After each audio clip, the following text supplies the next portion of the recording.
Next man up, 1025, the game. Jake Lyman, Nick Frazier, Parker Kelly with you on your Tuesday morning, broadcasting live from the Busy Bee Plumbing, Heating, and Air Conditioning Game Nashville studios, home of the $99 yearly Beehive membership, where the buzz is always about great service.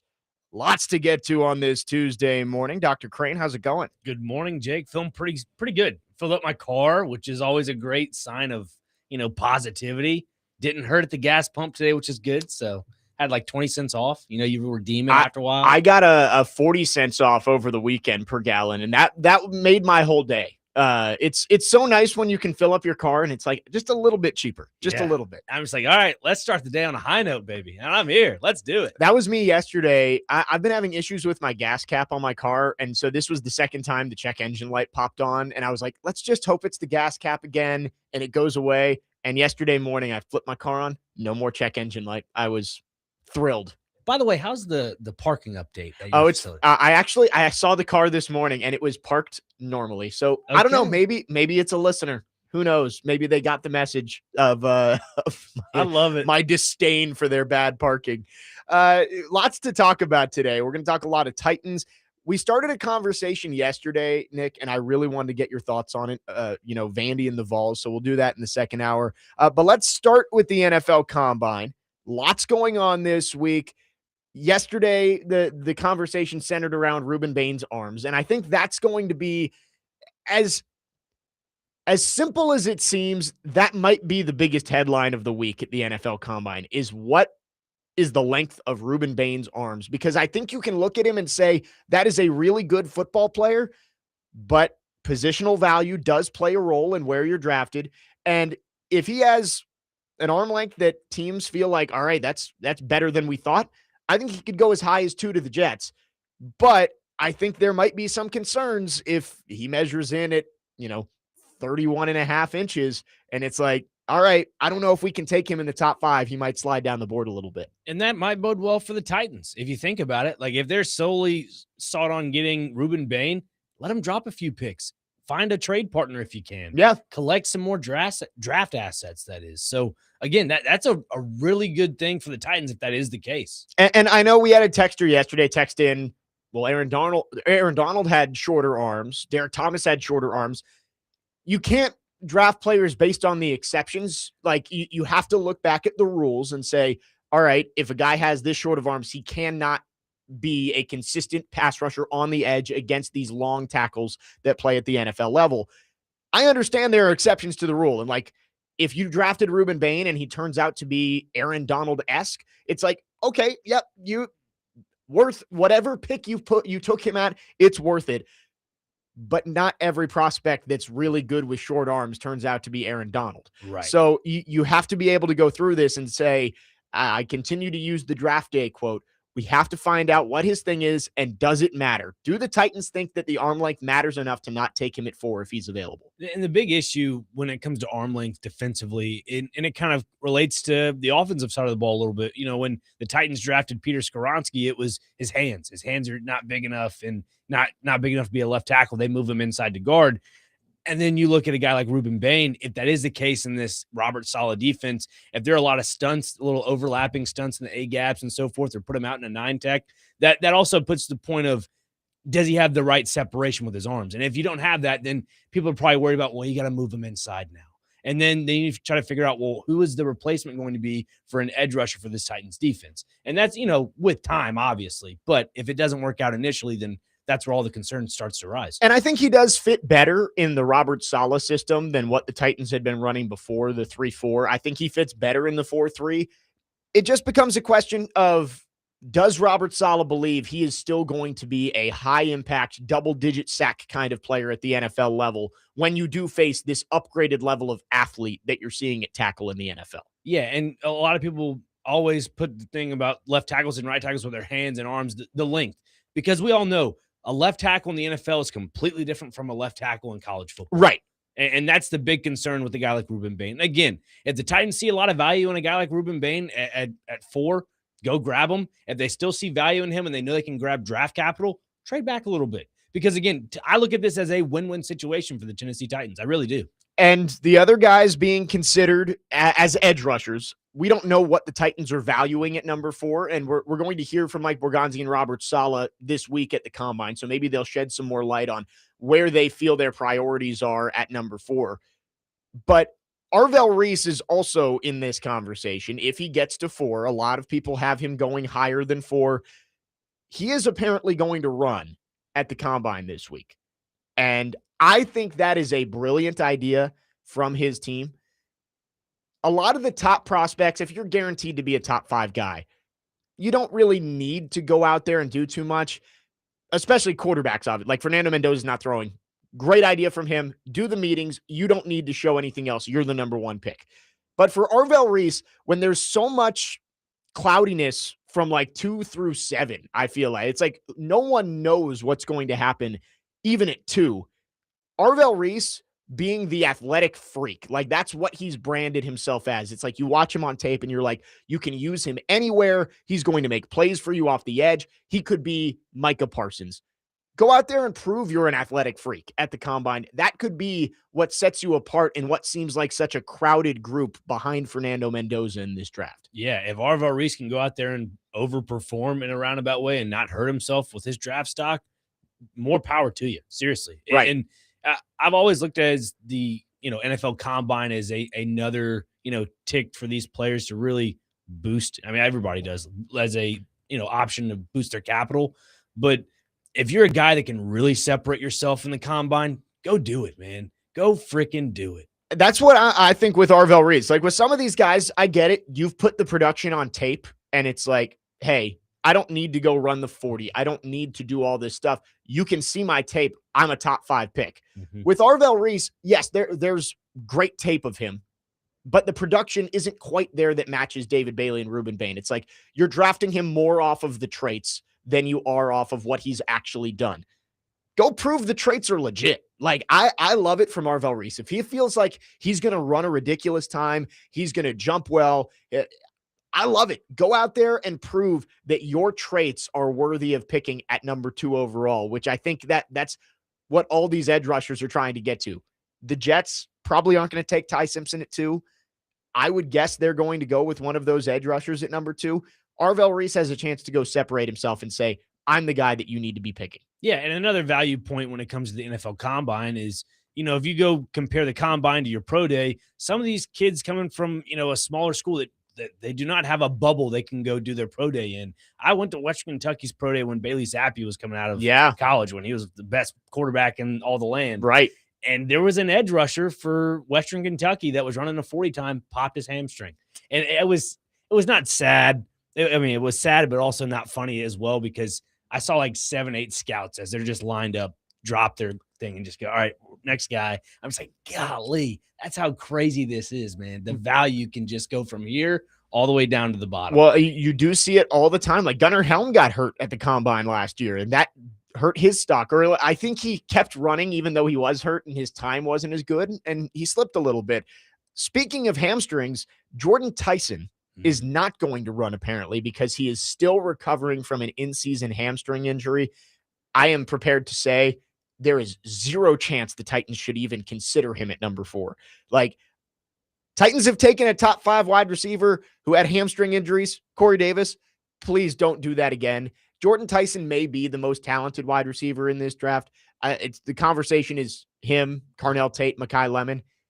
You cannot take a guy who has been that injury prone at Arizona State at number 4 overall. So I think this clinches it for me. Do not put him in the conversation for number 4 if he was even still there at this point. Do you put him in the conversation as a potential draft pick at all in this draft? Yeah. Oh, somebody will take him. It's like his hamstring injury isn't like a Caleb Farley back injury or neck injury where it's like, is this chronic? But it is something where I think if I'm taking somebody at number 4, I want to take somebody I feel like is a sure thing playmaker right off the bat. Absolutely. But I think somebody late 10, like 8, 9, 10, 11, 12, somebody in there probably is going to end up taking him. Wow. Look, I'm with you. I don't gamble on a hamstring like that for sure. That's definitely a no bueno. But if you're a team in like 9, 10 range, really? I think it depends on how you value these wide receivers. I said it yesterday with Parker. I think Mekhi Lemon might end up being wide receiver one. Yep. Tate might go second, but I do think those three wide receivers are going to be top half of the first round picks. Yeah. It just depends on what teams end up valuing that, what teams can look past the injuries and say, hey, we could get a discount on Jordan Tyson, who, if he's healthy, may have been a top 5 pick. And it's like, hey, if we can get him at 13, that's a great deal for us. That's great value. So we'll see how all that works out. But Jordan Tyson apparently not running at the combine because of that hamstring injury.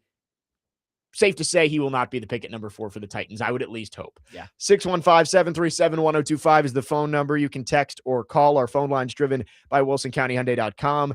3337 says, why do I feel like we need an offensive playmaker more than a defensive playmaker? Are there none worth the 4th pick? And that's the exact point I would make is I don't think any of these guys you could take on the offensive side of the ball are worth the 4th pick.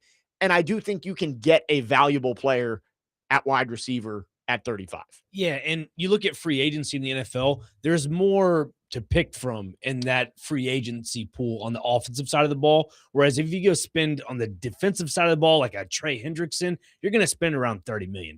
And you don't want to be spending that because, look, that's a I'm going for it move. You're not going for it right now. You got to go grab a young talent that can change your defense at a very high level. Yeah, we've talked about it a ton on this show, especially when TD's in, that elite edge rushers typically are picked with the elite picks, right? Like you find your Von Millers and Myles Garrett's at the top of the draft.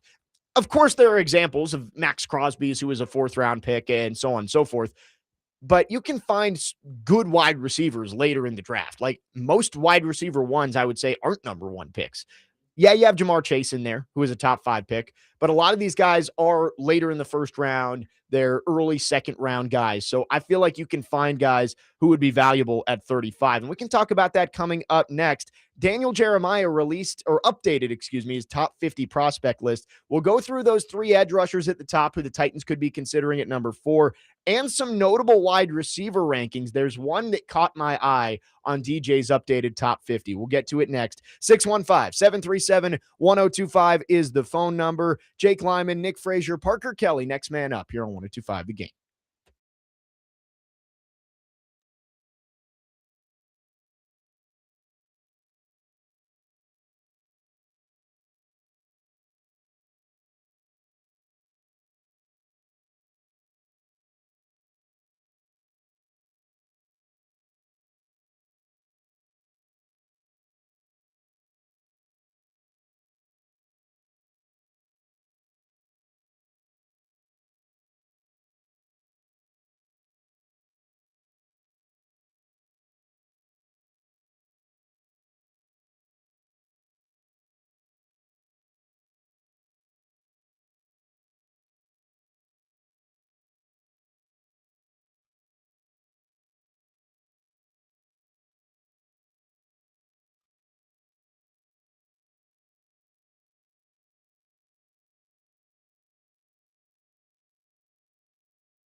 Today, Vanderbilt baseball hosts Evansville at Hawkins Field at 4:30 p.m. Catch all of the action on 94.9 The Fan and the Game Nashville app. Coverage is presented by Gary Force Acura. Jake Lyman, Nick Frazier, Parker Kelly with you on your Tuesday morning. It is NFL Combine week, so we're getting all of the new mock drafts coming out, new big boards as we get closer to draft season.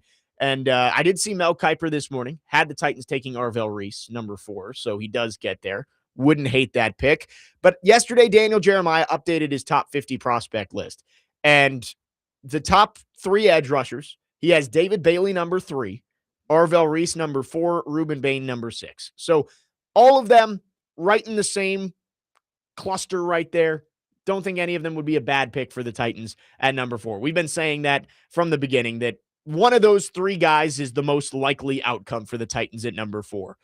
You look at number 35, and I think it has to be a wide receiver, especially with the way the free agent market is starting to die down, I guess you could say, at wide receiver. George Pickens officially is going to be tagged. Alec Pierce, apparently, the reports are the Colts will not let him hit free agency. So you need to go get a playmaker early in the draft, and 35 seems to be the ideal spot. Here are the notable wide receiver rankings from Daniel Jeremiah. He has Carnell Tate at number 7, Mekhi Lemon number 10. We just talked about Jordan Tyson dealing with the hamstring injury. He's number 17, and it's 3 straight wide receivers. Denzel Boston, who I know Parker's a big fan of, is at number 18. And here's the one that interested me. Omar Cooper from Indiana at 19. Higher than I thought. But he does seem to be a prospect getting a lot of buzz, maybe slides into the first round, but could be a possible target for the Titans at 35. If that is the case, I mean, good for them. I don't know much about that guy specifically, but if he is a perennial player that can change the way the offense is played, then go ahead, snag him, you know? I think I'd be good with Omar Cooper. There are lots of good options at wide receiver, but it is interesting to look at these big boards, and everybody has their own opinions on these prospects, but we had kind of grouped together, I guess you could say, Boston, Cooper, trying to think, Chris Brazzell, Chris Bell, Zachariah Branch, like that group of wide receivers was like, all right, all those are second round guys. They're going to be there.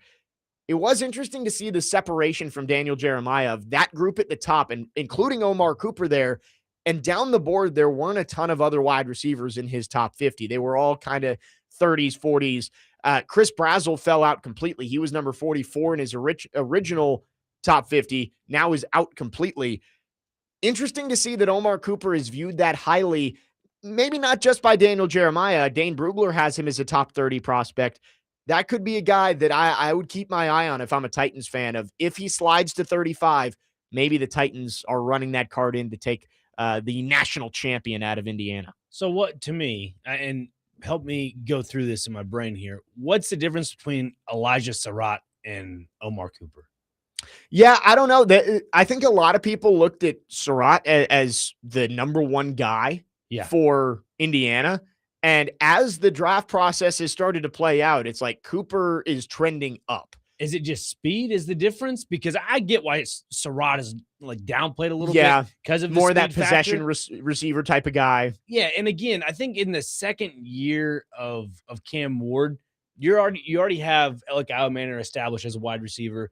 You wonder what they're going to do with Chim DK. You can go grab a few other guys in free agency, and you always bring up the conversation of possibly Calvin Ridley stays around. Who knows what the future is? Maybe a trade. Maybe Elijah Surratt for me, I'd be in favor of that. And I know that's more later on in the draft. Maybe that's a 3rd round pick. Exactly. I'm okay with that being a 3rd round pick for the Titans. Again, if you're going to go spend a 2nd round pick on a perennial wide receiver, go ahead. But I don't know if Omar Cooper is the guy to do that. And it's interesting. I will say 35 is where I would pick a wide receiver. But we've talked about it before, that the board's going to fall the way it falls. Mm-hmm. And if there's a gap for you, let's say Cooper is your last guy that you feel like is worth it at 35 and he comes off the board. You're not cornered into taking a wide receiver because this is a deep wide receiver class.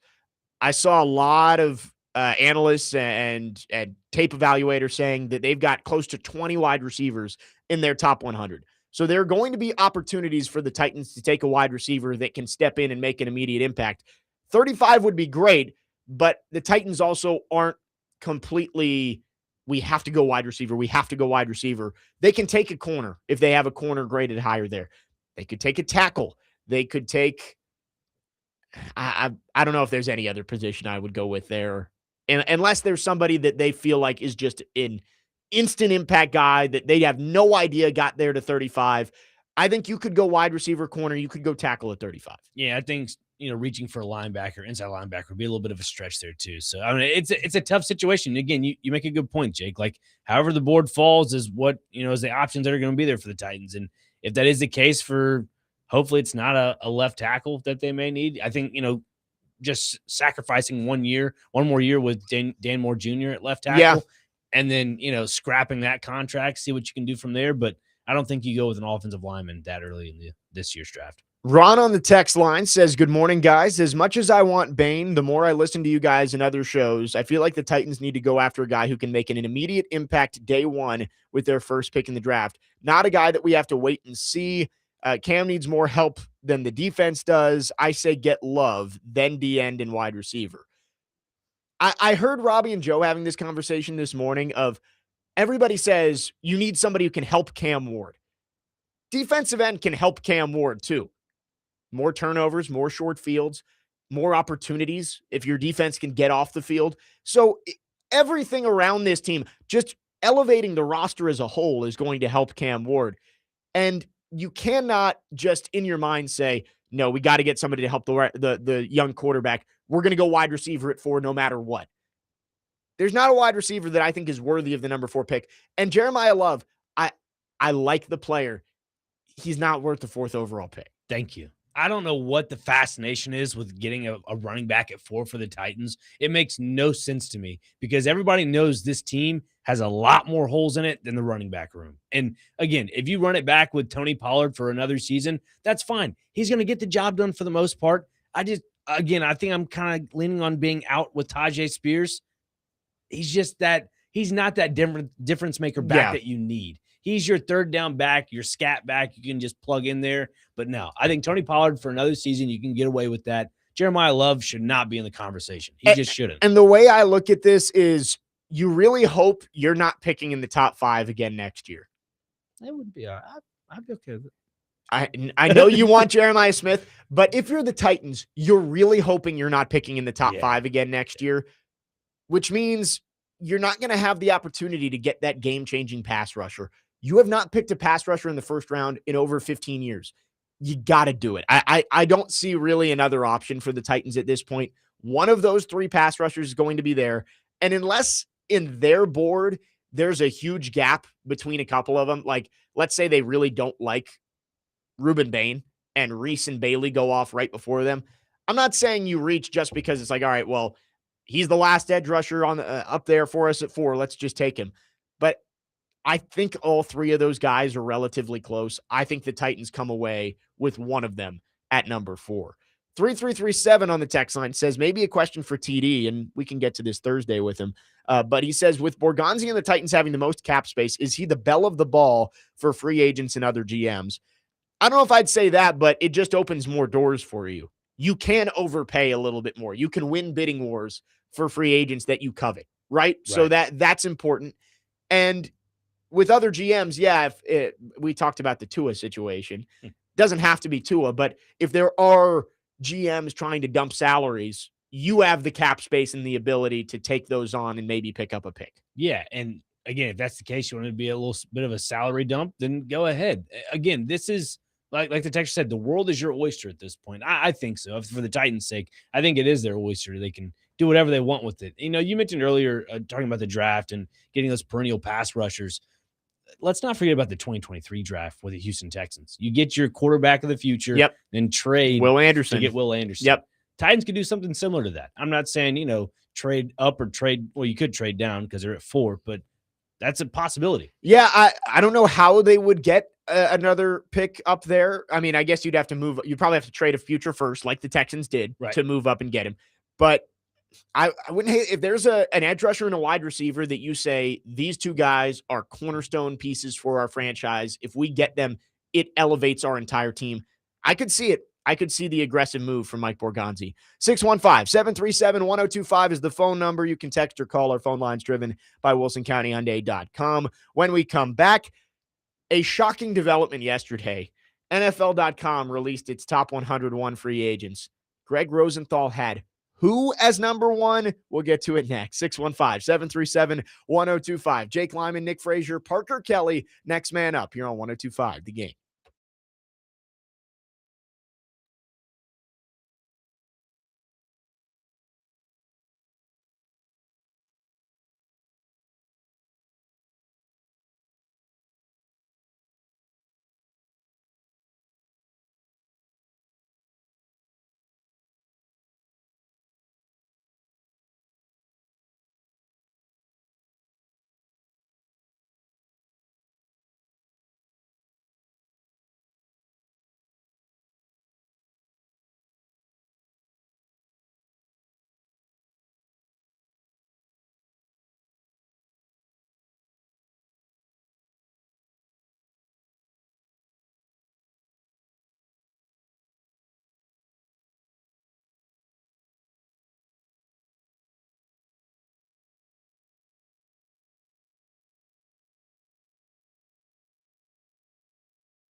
Next man up, 1025, The Game. Jake Lyman, Nick Frazier, Parker Kelly. Something big is coming to warm up Nashville. Right Time HVAC and Cromwell Media are about to change one family's winter. Stay tuned for how you could win. Yesterday, NFL.com released its top 101 free agents. And Greg Rosenthal does this. He's longtime member of the Around the NFL podcast. Is that still going on? I don't know if it is anymore. I don't know. But longtime member with Dan Hanzus and Chris Westerling and all those guys. But he released his top 101 free agents. And I could not believe who number one was. and we talked about this yesterday. I know Robbie and Joe talked about it too. So I think most people know at this point. The number one free agent, according to NFL.com, is Malik Willis. I mean, what? What? I could not. I was dumbfounded when I saw this yesterday. Here is what Greg Rosenthal wrote about why Malik Willis is the number one quarterback in or number one player in free agency. I see him as the most dynamic quarterback in football as a runner. Okay. High praise. Lamar Jackson exists too. Yeah. And his tape in Green Bay showed incredible growth as a passer over his 2 years with Matt LaFleur. Despite his limited sample size, Willis jumped to the top spot of this ranking based on the same logic that applies to the NFL draft. If a potential franchise quarterback is good enough to be ranked in the top 5 of a list like this, then he should be placed first by virtue of the position. The ceiling is the roof. Get a little Michael Jordan reference up in there. Holy cow. I think Malik Willis deserves a chance to be a starter. Yes. Right? I'm not trying to say that he is not going to be given an opportunity. But last year I looked at these rankings and they had Sam Darnold number 4. If Sam Darnold isn't good enough to be elevated to number 1 just based on the virtue of a position while he just took the Vikings to 14 wins and a playoff appearance, why is Malik Willis, when he's basically just played, a handful of games in relief of Jordan Love when he's been injured, and he's looked good when he's done it. I'm not Malik Willis has earned his shot to be a starting quarterback. But if you're not going to say Sam Darnold deserved to be number 1 just purely based on playing the quarterback position and being that possible franchise guy, then how can you say that about Malik Willis? There are multiple factors to this, Jake. First one is, I think the national media is giving too much praise to the Green Bay Packers when it comes to quarterback development. Again, they've had 3 quarterbacks in the last 20, 30 years. Is that right? Does that sound about right? Yeah. And so adding on to that, when you have just a small amount of quarterbacks that start for you and you bring in a guy like Malik Willis from a 7th round swap for the Tennessee Titans, and he is there to develop as a backup and then is put into a game this past season when it came to Chicago in the playoffs. He had a few good passes here and there. But again, I think that's, the national media giving a little bit too much credit to Green Bay for the quarterback development along with that playoff game, because he did show some signs of improvement, signs that he could be a quarterback in this league that can lead a team to a potential wild card spot. That's where I stand on this. I think the NFL and the media itself give too much value to the circumstances that surrounded Malik Willis. And again, I'm not knocking the guy for his talents because he's a pretty good quarterback. He's got the traits that you want. Right. Like it's the same thing as when he got drafted. It's like you look at the big arm, you look at the athleticism, the speed, and you're like, man, if we figure it out, he could be so good. And it seems like he's started to figure some of these things out. Yeah. But you don't know. He has not been a starting quarterback of an NFL football team. He's been a guy who's had to start games for an NFL football team, but he's never been the starter. I don't know how you can say he is the number 1 free agent in this class. But George Pickens is still listed on this list after putting up 1,500 yards last year. And I know he's getting tagged, but you can't tell me that George Pickens isn't more valuable to a team right now than Malik Willis. I agree. And again, there's another quarterback out there, Joe Flacco. How is he not valued? Well, I guess it's because, you're only getting him for probably 1 year. I get that. But again, he's probably going to have more passing yards than Malik Willis. And that's a very bold take to say. But again, that's a guy that's seen his day in the NFL, that knows left from right, that knows how to read defenses a little bit better than Malik Willis. The thought process is of Malik Willis. He's only 27 years old. Yeah. And it's like the skills are there. And if you sign him, he could end up being your quarterback for the next 10 years. That's what Greg Rosenthal is trying to say. But Greg Rosenthal was the author of the 2025 list too. And he said about Sam Darnold, who was 28 years old, are you getting the revived Darnold from the first 16 games of the 2024 season, or the one who couldn't make quick decisions in the final 2 blowout losses? I get it. Sam Darnold had flaws. I wouldn't have put him at number 1 last year either. But there's no way you can tell me, looking at those 2 guys heading into free agency, that Malik Willis is the better free agent target than Sam Darnold was last year. But it also puts in the factor of, with Sam Darnold, the baggage that came with him when he came from Minnesota. You had the whole New York Jets past in the background there. That's baggage to the point where you're saying, I see ghosts on the sideline. People don't like that. But and then again, he has a full season to prove himself in Minnesota. He does it, and there's still national media doubting him. That's the difference between Malik Willis and Sam Darnold in this maybe case. That's what it is Darnold's demise in New York was front page news. It was in the spotlight. Everybody saw it. You're the 3rd overall pick, and you flamed out in New York, and everybody watched it happen. Mm-hmm. With Malik Willis, him being horrible here was kind of brushed under the rug. Go watch some of the games Malik Willis played as a Tennessee Titan, and it was awful. It was really, really bad. He did not look like an NFL-level quarterback. I always reference the Ravens game in London when he had to come in for Tannehill. He was seeing ghosts. Same thing as Sam Darnold. Yes, he's looked good since he's gone to Matt LaFleur and the Packers, but in how many games? How many games has Malik Willis played? 8 in the last 2 years? Yeah, you could easily count less than 10. Easily. Maybe it's a little more than that. Because I know he came in early, obviously, for Jordan Love when he got hurt in Brazil last year. Right. And then this year he played a couple. So he's played 11 games over 2 years? Correct. Yes. 11 games, only 3 starts. My word. He's made 3 starts in 2 years, and the numbers are good. He's completing 80% of his passes for 6 touchdowns, no interceptions. He's averaging over 10 yards per attempt. Like, the numbers are really good for Malik Willis. Yep. But I just don't understand how after making 3 starts in 2 years, you're like, this guy is the number 1 free agent in the class. And it also goes to show you how we all look at the NFL. It is a quarterback run league. This is where a majority of the money is going to be made. And again, the projections of him making $30 to $40 million going into free agency to his next, supposed team, that to me is just crazy. I can't wrap my head around that a guy that's only played 11 regular season games, again, no interceptions, kudos to him. He's been good. You have less than 1,000 yards under your belt. What are we doing? To say that Sam Darnold, who, again, led his team to 14 wins 2 years ago with the Vikings, is the 4th best guy. And it's inconsistent from Greg Rosenthal. And that's why it's frustrating me. It's like he said, if there's a quarterback you feel like can be a franchise guy that deserves to be in the top 5 of this list, you have to put him at number 1. Well, you didn't do it with Darnold last year, and Darnold had much more of a pedigree to be a possible franchise quarterback than Malik Willis. 8566 makes a good point here. Malik Willis should send Darnold a Christmas gift every year for the rest of his life because he's about to get way overpaid because of the success Darnold just had. GMs are convincing themselves that he could be the next one, and I think that's very true. The idea of, and I was part of this too last year, was you don't find a Super Bowl winning quarterback in free agency, right? You could have gone back through and said, when's the last time you signed a quarterback to a big free agent deal?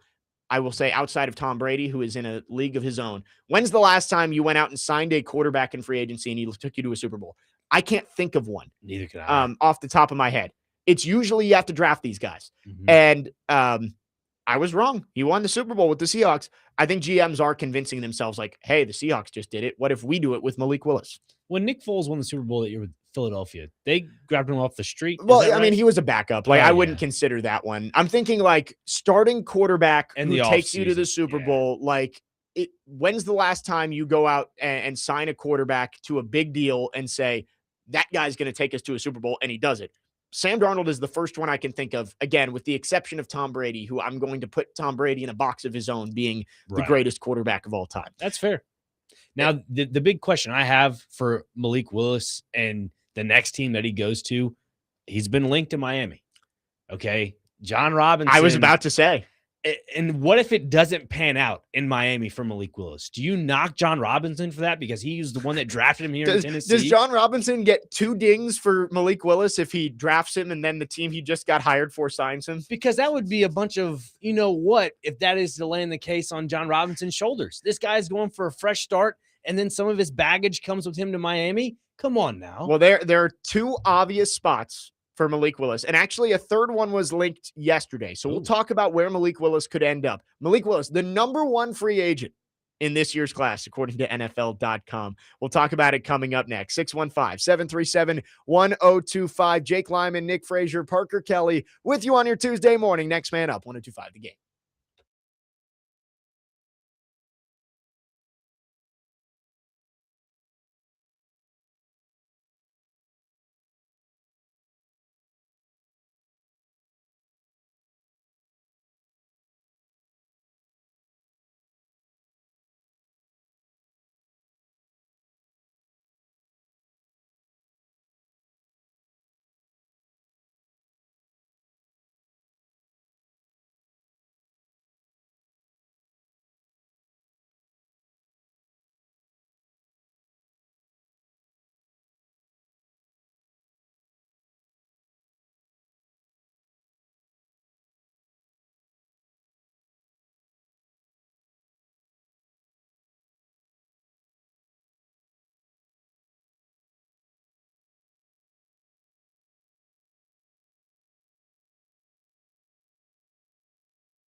Next man up, 1025 The Game. Jake Lyman, Nick Frazier, Parker Kelly alongside you.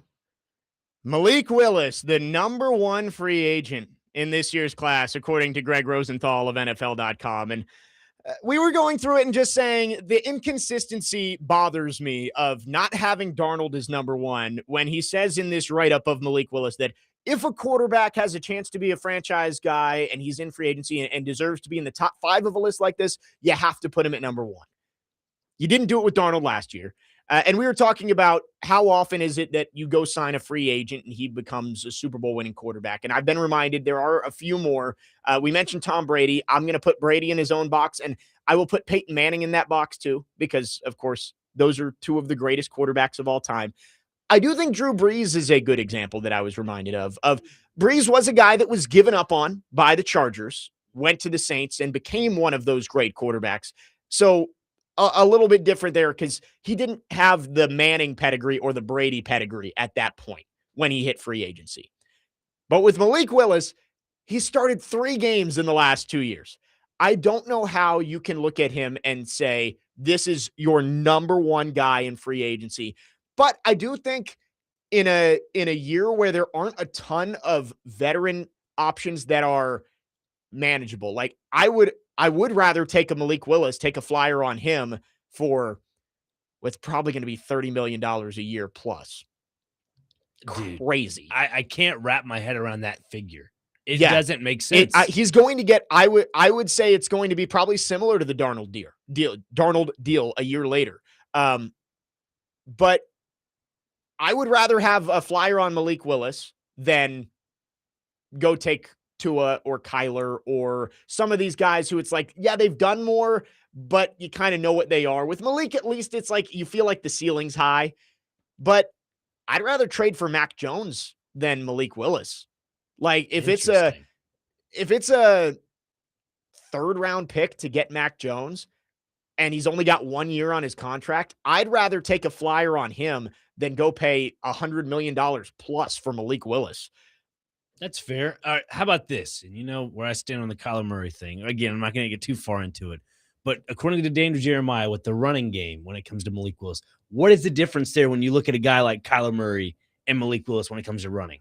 And I get he looks like Mario. I get all that. Malik is a better runner than Kyler Murray. Murray's more escapable. Like behind the line of scrimmage, Kyler Murray is just as good as Malik Willis. Right. But I think when you actually like go out there and try and use your legs to gain yardage, Malik Willis is going to be better. That's fair. There's going to be a lot of teams that are interested in Malik Willis. And I guess the thought is with a Mac Jones, you have to trade a pick. And maybe Mac Jones' ceiling isn't as high, but I think the floor is way higher for him. The Dolphins, of course, we talked about them. You got Jeff Hafley, who was part of the Green Bay coaching staff. Now you've got John Robinson there, who is the guy who drafted him. The Cardinals have been linked closely. Go from Matt LaFleur to Mike LaFleur. And then yesterday I saw from Cleveland that the Browns are interested in possibly bringing in Malik Willis. Dude, what is going on in Cleveland? Why on God's green earth are you looking at it as, oh, we need another quarterback to put in here? Well, it was Mary Kay Cabot. Yep. I hope I'm pronouncing that correctly. Who covers the Browns up there in Cleveland. She said that two options for the Browns in this offseason, Malik Willis, Ty Simpson, are the two that they might look into at quarterback, which I don't think that shows you that they believe in Shedeur Sanders very much. No, or Deshaun Watson or Dylan Raiola. I really hope no one believes in Deshaun Watson anymore. I mean, he's on a roster. You can't say you don't doubt him. He is on a roster because of a bad financial decision. Yes. Malik Willis is going to get paid. I think it's going to be a mistake for whoever signs him. Yeah. I think he deserves a shot based on what he's shown, but he's going to get paid way more than he should based on what he's done. Yeah. He's going to get, what was Darnold's deal? It was like 3 years, 105. Something along those lines. 3 years, $100.5 million. So move the decimal a little bit there. Yeah. So $34 million a year, right around there. I think that Willis is going to get right around that. Like 3 years, $100 million, I think is what Malik Willis is going to get, because teams are desperate for quarterbacks. And those teams that we just mentioned aren't in a real position to draft a quarterback that they feel like can be their franchise guy. Cardinals, unless you think Ty Simpson's worth the 3rd overall pick, which I don't think he is. The Dolphins are picking 11th. You're not getting anybody there. And the Browns, you're in a tough spot right now with Shedeur, but you don't have there's nobody to take in this year's draft. I think those teams are looking for that lottery ticket of, hey, let's sign Malik Willis. If he flames out, we'll draft somebody next year. But $30 million is not a lottery ticket, man. That's the thing I can't wrap my head around, is if you're a team like a Miami or an Arizona and you're going to say that's a lottery ticket and $30 million, that's the worst lottery ticket ever. It's an expensive one. That's what I'm saying. But I mean, if he ends up being a franchise quarterback, it's great. Like the money doesn't matter. But I think the Darnold situation is drawing all these people in. It's like, hey, we found a free agent who won a Super Bowl for his team in year one. What if we can do that with Malik Willis, who has all these traits and all of this skill? As we just went through, it's few and far between of non-generational quarterbacks who hit free agency and go win a Super Bowl for their team, right? Yeah. Like if you remove Manning and Brady, because again, by the time they were free agents, they had already won a Super Bowl at that point. So I think that you can't really put them in that box. But Breeze, I was reminded Brad Johnson, Yeah. and Sam Darnold. Like, I can't really think of a ton of others that it's like, hey, these guys were out on the free agent market, available for anybody to sign. They were signed and they won a Super Bowl for their team. And the difference between a Sam Darnold and a Malik Willis, with Sam Darnold's trajectory of his career after New York, you go to the San Francisco 49ers and learn a little bit under a guy like Kyle Shanahan. Right. You go to Minnesota and you learn under Kevin O'Connell. Right. Those are both offensive quarterback, I wouldn't say gurus, but they understand how this system works in the NFL. You take all that and you take it to Seattle, that's why he's had the success. Right. Malik Willis, you come from Nashville, go to Green Bay. You come and play for Green Bay. You beat Tennessee on their home turf, and you play 10 other games. Yeah. 10 other games. And that's all you got under your belt. He's looked good. I'm not trying to say that he hasn't looked good and doesn't deserve a shot, but right. But there is a fine line between understanding and comprehending football to a different level to Malik Willis and Sam Darnold. Yeah. There's a difference. Well, and it's just there's a difference between being a good flyer lottery ticket quarterback and being the number one free agent on the market. And honestly, the reason we're pointing at this is just the inconsistency. It's like if Willis was the number one free agent this year, Darnold had to be last year. 615-737-1025 is the phone number. On our text lines, 9777 says, hell no on Mac for a third. There are good serviceable backup quarterbacks in free agency that you can get for cheap. I was not talking about the Titans. No, by the way. Like I was saying, in general, if I am a quarterback needy team that's looking for a veteran option, I think trading for Mac Jones and having him on a 1-year deal where it's like you're not investing nearly as much, I think that could be better. Justin from Greenbrier says, if Malik Willis gets a starting job, I hope at least he's worth it. Tua got starter money, and now the Dolphins would rather eat that money instead of keeping him for another year. Yeah, and that's why maybe the Dolphins wouldn't be a good option. It's like you already got the Tua money on the books. Are you going to go invest more in an unproven quarterback? And if Miami is the landing spot for Malik Willis, and a question to you, who is more responsible for that, a Jeff Hafley or a John Robinson? It's a good question. There are two ties there. I think it's going to be Arizona. I think it makes a lot of sense for Arizona with Mike LaFleur. You know, the brothers, I'm sure, have similar philosophies and would be able to talk about the best things for Malik. I think that makes a lot of sense. Dolphins are possible too. Yeah, I would say if you're Miami and that is the case, if he goes to Arizona, you go grab Jacoby Brissett immediately. I think the Dolphins are going to be horrible no matter who their quarterback is. That's what I'm saying. If I'm the Dolphins, I get somebody for 1 year and then hope you're picking first and hope there's a quarterback worthy of picking first next year. That's what I'm saying, though. Jacoby Brissett is a product of the NFL system of quarterbacks, and he will get you enough to where you can be in a position of a good draft pick or a position enough to where your young players will grow. Just simple as that. 615-737-1025. You can text or call. Our phone line's driven by WilsonCountyHyundai.com. More NFL talk later in the show. But yesterday, me and Parker got into a little discussion, and I decided to earmark it for today so we can flesh it out a little bit more. Right now, Vanderbilt athletics, in general, trending upwards. I would say Tennessee athletics, across the board, stagnating. If you had to pick trajectory-wise of these two athletic departments, and we're gonna say just the four major sports because Vandy doesn't have softball, all this kind of stuff. The four major sports: football, men's and women's basketball, baseball. Which athletic department would you take for the next 10 years? We'll talk about it coming up next. 615-737-1025. Jake Lyman, Nick Frazier, Parker Kelly, next man up, 1025 The Game.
Next man up, 1025 The Game. Jake Lyman, Nick Frazier, Parker Kelly. We are broadcasting live from the Busy Bee Plumbing, Heating, and Air Conditioning Game Nashville Studios, home of the $99 yearly Beehive membership, where the buzz is always about great service.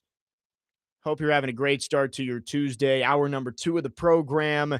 And coming up later this hour, we will give away some tickets to Athletes Unlimited Pro Basketball, so make sure you stay tuned for that. But I'm excited for this conversation, Nick, because yesterday me and Parker spent about 5 minutes on it, and I said, you know what? I want Nick Frazier involved in this conversation. So this year especially has been a great year for Vanderbilt athletics. First 10-win season in Vandy history in football.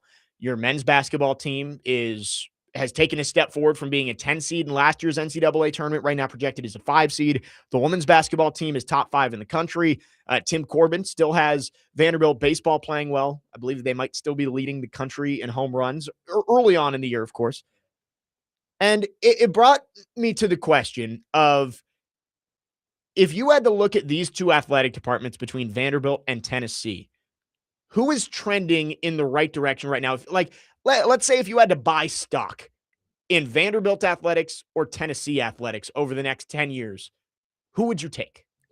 This is an easy answer, Jake. I think it's an easy answer for all of the United States of America and also especially the state of Tennessee. That's Vanderbilt, 100%. I tend to agree with you. And we can flesh this out and go sport by sport here.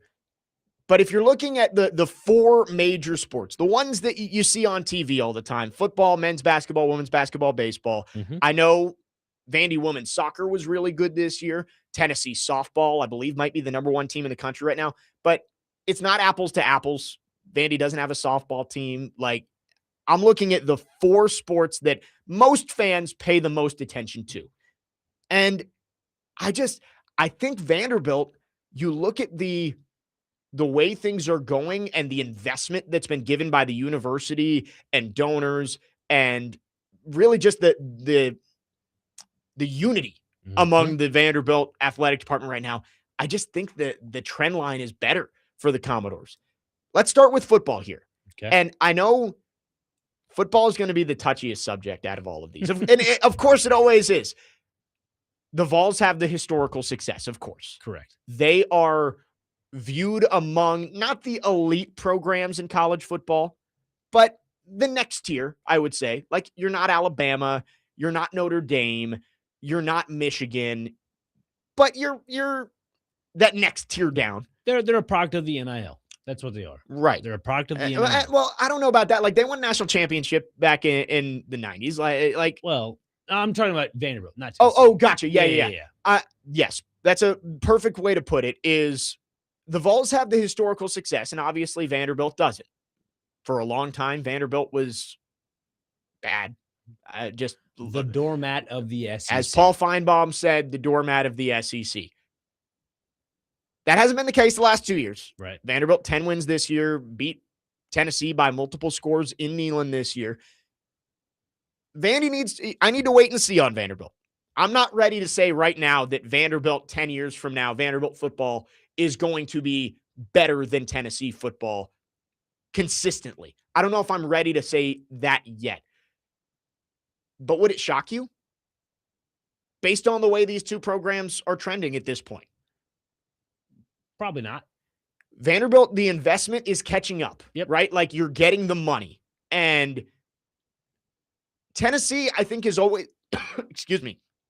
Tennessee, I think, is always going to be good, but I don't know if they're in a position to step up to that top level and go win national championships again. Let me help you out there. Yeah, no, I'm with you on that. I think looking at Tennessee's trajectory right now, and even Parker could probably agree to this, the women's basketball program, and I know you're talking about football right now, but, I'll stick with football. Why not? Josh Heupel's trajectory with this football program, it's leaning upward. Like, if I had to go, like, point to Vandy, point to Tennessee, if we go by each sport, yeah, I would give that to Tennessee. I would. I think I would too, but it's definitely closer than you ever thought it would be 2 years ago right now. Now, here's the thing, though. And again, this will probably happen this fall. Not saying the outcome, but the not rumors, but the titles of it would come out. Is it possible? Well, it always is possible. If Tennessee does go like a 7-5 or something like that, 7-6, something along those lines, is Josh Heupel out the door? And if that is the case, guess what? That goes swinging right back to Vandy. If that is the case, if Vandy shows up being a good team. I agree with you that right now, if we're doing point by point on sports here, I would give football to Tennessee just because we've seen it for the longer period of time. Historically, Tennessee football is a contender. Vanderbilt historically has not been.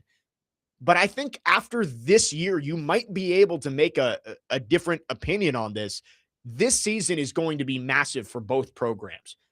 If Heupel with the young quarterbacks doesn't elevate, and again, if you go 7-5, 8-4 again, I think questions start to rise. I don't think Heupel gets fired, but I think questions start to rise. The murmurs start happening. With Vanderbilt, you could honestly say if you go 8-4 with Jared Curtis and it's like, oh, well, they still were able to maintain being a competitive SEC team and they've got this rising star at quarterback, you might be able to say Vanderbilt is starting to get closer to surpassing Tennessee, at least for the future.